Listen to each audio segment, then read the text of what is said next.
இந்த வீடியோவை ஃப்ரெண்ட்ஸ் நான் உங்களுக்கு ஃபஸ்ட்டு ரொம்ப ஸ்லோ மோஷனில் காட்டுறேன். இந்த ப்ளூ கலர் லோக்கோமோட்டிவ் தெரியுதா, கூட்ஸ் புல் பண்ணுற WAG7. இதோட பேண்டோகிராஃபை கொஞ்சம் நல்லா பாருங்களேன், நல்லா தெரியுதுங்களா? கிட்டத்தட்ட அந்த இன்ஜினோட ஹைட்டுக்கு எவ்வளோ ஈக்குவலண்ட்டோ அவ்வளோ ஹைட் ரைஸ் ஆகிருக்கு. ஸோ இது வந்து ஹை ரைசர் பேண்டோகிராஃப்னு சொல்லுவாங்க.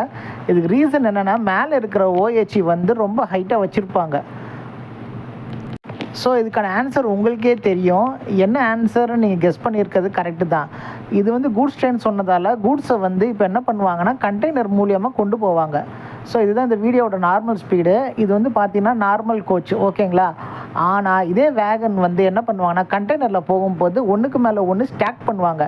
ஸோ டபுள் டக்கர் ட்ரெயின் மாதிரி டபுள் கண்டெய்னர் உள்ள கூட்ஸ் ட்ரெயினை வந்து இந்த ரூட்டில் புல் பண்ண முடியும். இது வடோதரா தாண்டோடனே நான் எடுத்த வீடியோ. ஸோ இது வந்து DFWC. இது என்ன சார் DFWCனா, dedicated freight western corridor. So இந்த கூட்ஸுக்காகவே டெடிக்கேட்டடாக போடப்பட்ட லைனு.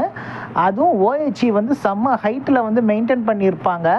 இதனால் என்ன அட்வான்டேஜ்னால், இங்கே வந்து லோடு வந்து டபுளாக போகலாங்க. ஒரே இன்ஜினு, ஒரே number of coaches, but double the load போகலாம். ஸோ இது நமக்கு ஒரு கிரேட் அட்வான்டேஜ். இந்த மாதிரி டபுள் டக்கர் ட்ரெயின் நமக்கு வந்து டபுள் டக்கர் ட்ரெயின் வந்து நாம் நார்மலாக பார்த்துருப்போம். நாம் கீழே உட்காருவோம், மேலே ஒரு கோச் இருக்கும். ஆனால் இது வந்து இது கூட்ஸுக்காக செய்யப்பட்டது. நன்றி, வணக்கம்.